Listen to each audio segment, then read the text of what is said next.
अस्सलामुअलैकुम नाजरीन। पलव शाह ने सुबह सवेरे जाने की बात की थी, लेकिन उसे जगाने को मेरा जी न चाहा और मैं उसके जागने का इंतज़ार करता रहा। मुझे ज़्यादा देर इंतज़ार नहीं करना पड़ा था। सूरज निकलने से पहले उसने कसमसाते हुए आंखें खोल दी थीं। अच्छा खासा उजाला हो गया है, तुमने मुझे जगाया क्यों नहीं?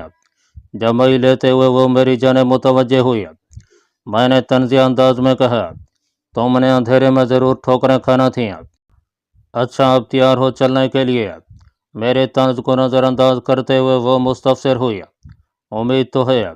मैंने इस बात में सर हिलाया। चलो फिर उठ जाओ। उसने मेरे बाजू को थाम कर मुझे बैठने में मदद दी। मेरे बिस्तर से उठते ही उसने दोनों स्लीपिंग बैग मेरे सफरी थैले में ठूंसे कि वो उसमें इतनी गुंजाइश मौजूद थी। बाकी सामान भी समेट कर सफरी थैला अपनी पूंछ पर लदा और डिगनव राइफल हाथ में पकड़कर जाने के लिए तैयार हो गया। गार से बाहर आकर वो मेरे करीब होते हुए बोली, अपना हाथ मेरे कंधे पर रखकर सहारा लेते हुए ढलान से उतरो। शुक्रिया, मुझे तुम्हारे सहारे की बिल्कुल ज़रूरत नहीं। आसरवी से उतराई की तरफ कदम बढ़ाते हुए मैंने उसकी पुरखलूस दावत को बेदर्दी से ठुकरा दिया था।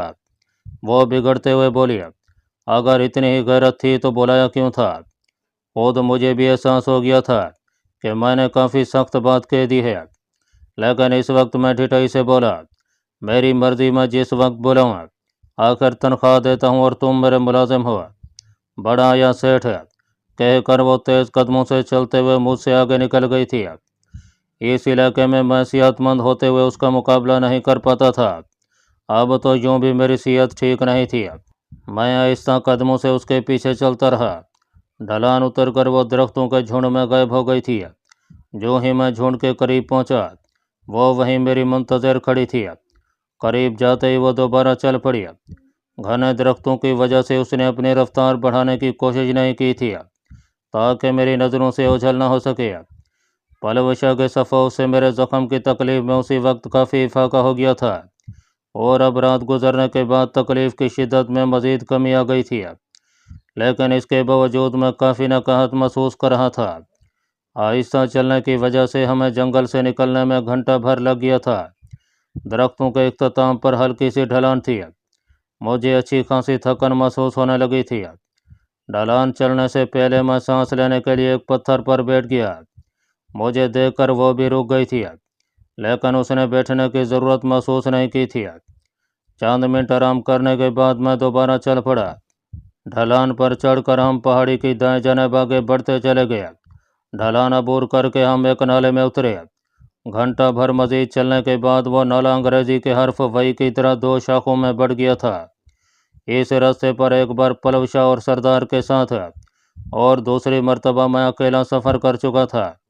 हमें इस वही मिलाप से बाएं जानिब मुड़ना था। हम मोड़ से चंद कदम दूर थे कि अचानक मेरे कानों में किसी की करख्त आवाज़ गूंजी, सीधा चलते रहो वरना सर में गोली उतार दूंगा। पलवशा ठुठक कर रुकी। वो मुझसे चंद कदम आगे चल रही थी। यकीनन उसने भी वो आवाज़ सुन ली थी। वो जल्दी से मेरे करीब आई और मेरे ठीक बाजू से पकड़कर मुझे खींचती हुई एक पत्थर के अकब में हो गई। यह काफ़ी बड़ा पत्थर था। मैं उस पत्थर और पहाड़ी के दरमियान में बनने वाली एक दरार में हो गया था। वो पत्थर की एक जानिब से नाले मोड़ की तरफ झांकने लगी। दरमियान में पत्थर हायल होने की वजह से मुझे कोई मंजर तो दिखाई नहीं दे रहा था, अलबत्ता उनकी आवाज़ें मेरे कानों में ज़रूर पड़ रही थीं। तीन चार मुख्तलिफ आवाज़ें और कदमों की चाह मेरे कानों में तवातुर से पड़ने लगी। वो हमारे पत्थर के पास से गुजर कर आगे बढ़ गया। पलवशा ने फ़ौरन मेरे करीब होकर सरगोशी की, कबील खान के तीन आदमी किसी गरीब को पकड़कर ले जा रहे हैं, तो क्या ख्याल है? उड़ा दो। कबील खान का कोई भी दुश्मन हमारा दोस्त ही होगा। सही कहा, मैं यही करने लगी हूँ। पोश्त से थैला उतार कर ज़मीन पर रखते हुए उसने कंधे से लटकती ड्रैगन हाथ में पकड़ी और पत्थर के बाएं कोने की आड़ लेकर निशाना साधने लगी। बेहतर होगा बैठने की बजाय लेट कर फायर करो। उसके ट्रिगर दबाने से पहले मैंने धीमी आवाज़ में मशवरा दिया, क्योंकि बैठ कर फायर करने की निस्बत लेट कर फायर करना ज़्यादा आसान भी होता है।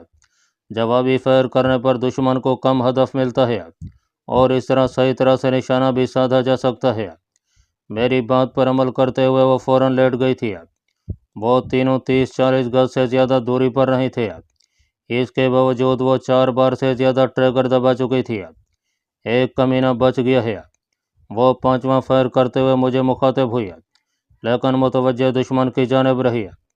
उसी वक्त कलाशनकोव गरजने की आवाज़ आई, लेकिन साफ नज़र आ रहा था कि वो फायर निशाना साधे बगैर किया गया था।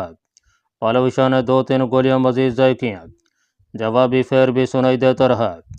थोड़ा पीछे को खिसक कर उसने पत्थर की आड़ लिया और मैगजीन उतार कर थैले से ड्रैगनेव की फालतू गोलियां निकाल कर मैगजीन दोबारा भरने लगी। ड्रैगनेव की मैगजीन में 10 गोलियां आती हैं और उसने 2 गोलियां निशाने पर मारकर बाकी ज़ाय कर दी थीं। कलाशनकोव के 2-3 बरस्ट है। तमाम गोलियां उसी पत्थर पर लगी थीं जिसके पीछे हमने पनाह ले रखी थी। एक भाग कर पत्थर के हक में छुप गया है। मैगजीन राइफल के साथ लगाते हुए उसने मुझे मतला किया। मैंने पूछा, और कैदी का क्या बना? वो 2-3 पत्थरों के दरमियान में लेटा हुआ है। अब ये मालूम नहीं कि वो जख्मी है या बच गया है। ये कहकर उसने एक बार फिर निशाना साध कर 2-3 गोलियां उस तरफ दाग दी। इस तरह गोलियां ज़ाय मत करो। तुमसे चंद गज के फासले पर 3 आदमी न मारे गए। गोली की आवाज़ सुनते ही वो आड़ा तिरछा भाग कर एक पत्थर के पीछे छुप गया है। अब मैं क्या करता? अब गोलियों की आवाज़ सुनकर अगर कबील खान के और आदमी इस तरफ आ गए फिर तो क्या? अल्हम्दुलिल्लाह मेरे हाथ पांव सलामत हैं। मैं आसानी से फरार हो सकता हूँ और तुम्हारी मुझे यूं भी कोई परवाह नहीं है।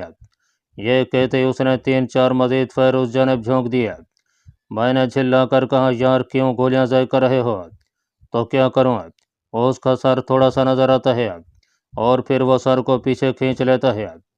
स्नाइपर राइफल की एक गोली से एक बंदा मारा जाता है और तुमने एक बंदे को मारने के लिए 15 गोलियां फायर कर ली हैं।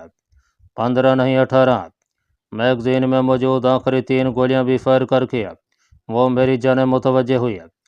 मैं झुककर उसके नज़दीक पहुंचा और पत्थर से थोड़ा सा सर निकाल कर देखा। उसी वक्त कलाशनकोव की तड़तड़ाहट मेरे कानों में पड़ी और मैंने अपना सर पीछे खींच लिया। वो करीबन 200 गज दूर एक बड़े पत्थर के पीछे छुपा था। हमारी तरफ फायर करने के लिए वो अपने सर को पत्थर के एक जनेब से ज़रा सा बाहर निकाल कर फिर आड़ में कर लेता। पालविशा ने दोबारा मैगजीन भरकर राइफल से लगाई और फायर करने के लिए लेट गई। मेरा ख्याल है मुझे राइफल संभालना पड़ेगी, वरना उनको कमक मिलने की सूरत में बेमौत मारे जाएंगे। राइफल पकड़ नहीं सकते और फायर करोगे? गर्दन मेरी जाने मोड़ते हुए उसने मुंह बनाया और दोबारा फायर करने लगी। 1 मिनट पालविशा। उसके 2-3 गोलियां चलाने के बाद मजबूरन मुझे आवाज़ देना पड़ी। अब क्या है? पीछे की जानिब खिसक कर वो उठ बैठी। मुझे एक मौका दो। मैंने हाथ के इशारे से उससे राइफल मांगी। वो गुस्से भरे लहजे में बोली, दिमाग तो ठीक है ना? हाँ ठीक है दिमाग है, और जो मैं कह रहा हूँ उस पर अमल करो। फरमाओ। राइफल मेरी जानिब बढ़ाते हुए उसने मुंह बनाया। एक हाथ से तो तुम राइफल थाम भी नहीं पाओगे। अब यहाँ कर बैठो। मैंने उसे अपने सामने बैठने का कहा। मुंह दुश्मन की तरफ रखो। मैंने तुम्हारे कंधे पर राइफल की नाल रखनी है। मुझे तेज नज़रों से घूरते हुए वो पत्थर के दाएं कोने के साथ बैठ गई। उसके दाएं कंधे पर ड्रैगनेव राइफल की बैरल रखकर मैंने अपने राइफल का बट अपने दाएं कंधे में दुरुस्त किया। वो राइफल से दुरुस्त फायर करने के लिए ज़रूरी होता है कि दाएं हाथ से पिस्टल ग्रिप को थाम कर बाएं हाथ से फ्रंट हैंड गार्ड को मजबूती से पकड़ा जाता है।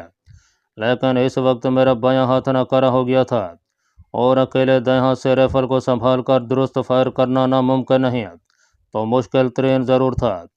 अपने बाएं हाथ का काम मैं पालविशा के कंधे और हाथ से ले रहा था। टेलीस्कोप साइट पर रेंज देखने पर एलिवेशन ड्रीम 500 पर नजर आया। एलिवेशन को 200 गज के फासले पर लगाकर मैंने पिस्टल ग्रिप को मजबूती से थामा। दाएं कंधे में राइफल का बट फंसाकर मैंने राइफल को हथौल वसी पीछे की तरफ खींचा। पालविशा ने मेरे कहे बगैर राइफल के फ्रंट हैंड गार्ड को मजबूती से पकड़ लिया था। इस हालत में मुझसे ज़्यादा पालविशा को खतरा था, पर वो डरने वालों में से नहीं थी। ज़्यादा हरकत देने से बाएं कंधे में दर्द की ठेसें उठने लगी थीं, लेकिन वो वक्त दर्द महसूस करने का नहीं था।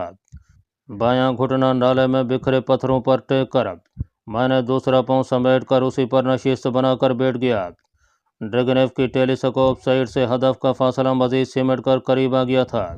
बाईं आंख बंद करते हुए मैंने दाईं आंख साइड के शीशे से मखसूस फासले पर रखते हुए दायां गाल ड्रैगनेव राइफल के बट के ऊपर टेक दिया।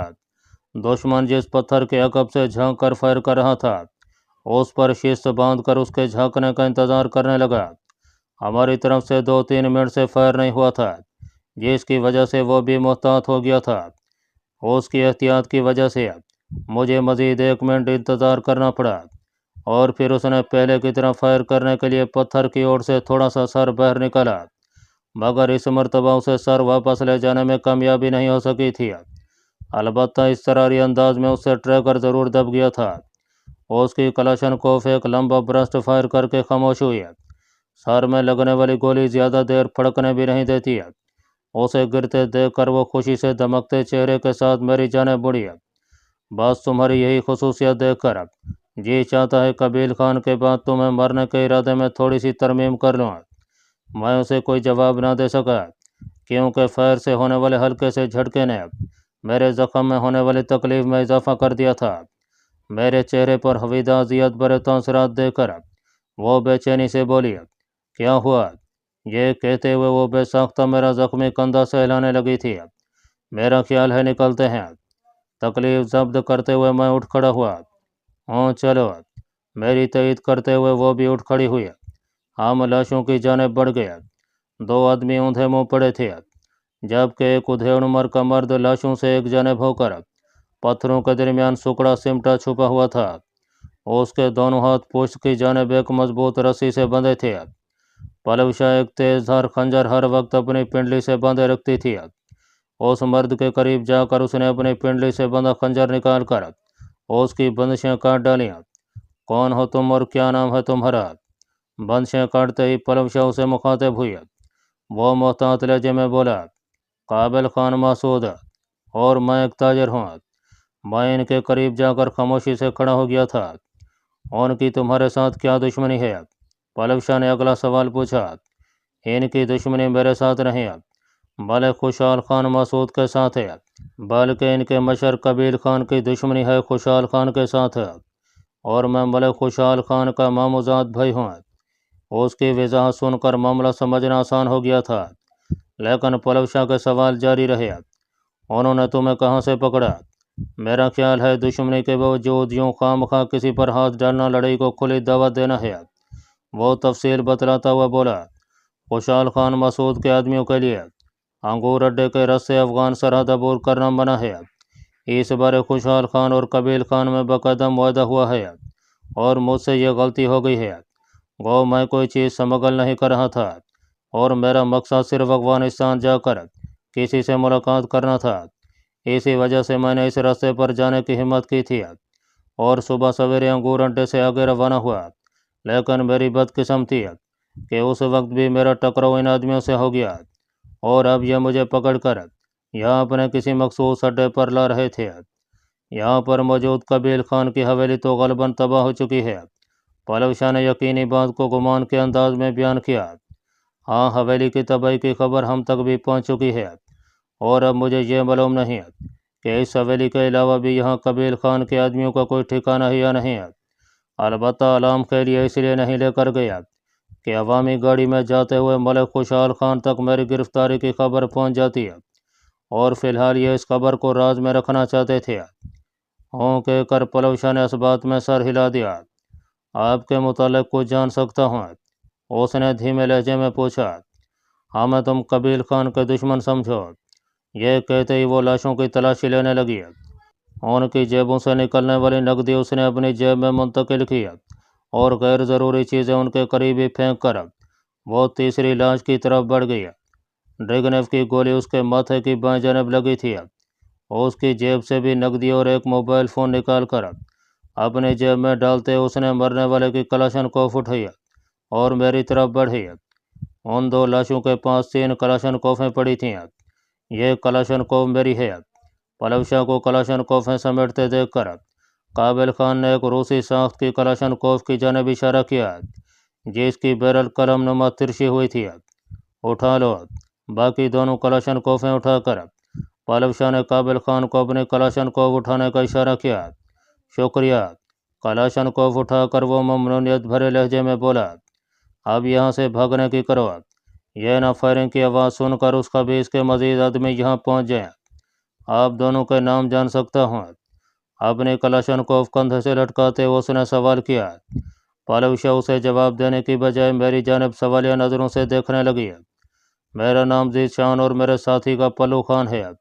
वो उसका इस्तफसार समझते हुए मैंने बराह रास्त काबिल खान को जवाब दिया, आप दोनों का एक बार फिर शुक्रिया।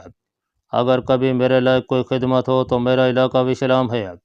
हमसे अलविदाई मुसाफा करके वो चल पड़ा। वो उसका रुख दाएं जानब निकलने वाले नाले की तरफ था। हम भी अपने रास्ते पर चल पड़े थे। थोड़ा सा चलते ही वो कहने लगी, मेरा ख्याल है ये कलाशनकोफें यहीं छुपा देते हैं। मैं बेपरवाही से बोला, जो मर्जी है करो, और वो सर हिलाते हुए एक तरफ बढ़ गई। मैं वहीं एक पत्थर पर बैठ गया। मेरे जख्म से रह रह कर दर्द की ठेसें उठ रही थीं। 4-5 मिनट बाद वो कलाशनकोफें छुपा कर लौट आई। यकीनन 3 कलाशनकोफें, एक ड्रैगन राइफल, अपना और मेरा सामान, ये सब कुछ उठाकर इन पहाड़ों में चलना काफ़ी दुश्वार था। उसने भी इस वजह से कलाशनकोफें वहीं छुपाने का मशवरा दिया था।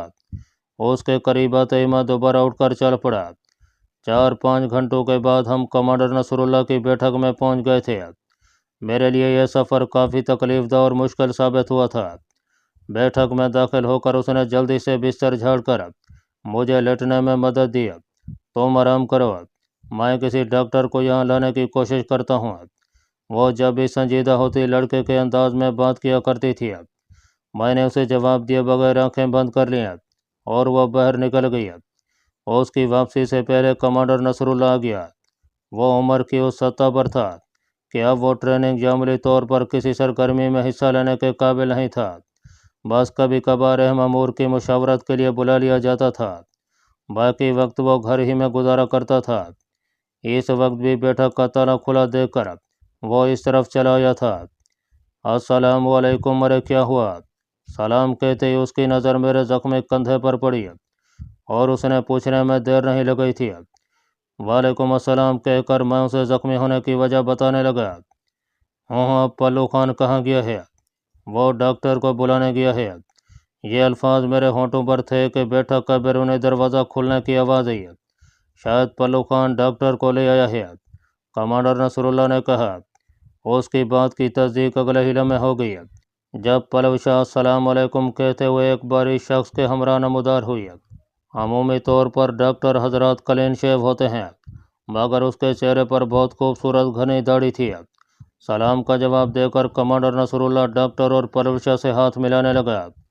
पल्लव शाह ने डॉक्टर का दवाइयों वाला बॉक्स उठाया हुआ था। डॉक्टर कमांडर नसरुल्लाह से हाथ मिलाकर मेरे जख्मी बाजू की तरफ मुतवज्जे हो गया। सबसे पहले उसने पल्लव शाह की बंधी हुई पट्टियाँ तेज धार कैंची से काट कर जख्म से अलहदा की और फिर जख्म को एहतियात से साफ करने लगा। जख्म साफ करके उसने चंद टाँके लगाए, क्योंकि पल्लव शाह के तेजधार खंजर ने जख्म के मुंह को खोल दिया था। और फिर दोबारा से ताज़ा पट्टी बांधने लगा। पट्टी बांधकर उसने दर्द का इंजेक्शन लगाया और मुख्तलिफ गोलियां निकाल कर पल्लव शाह को खाने की तरतीब बताने लगा।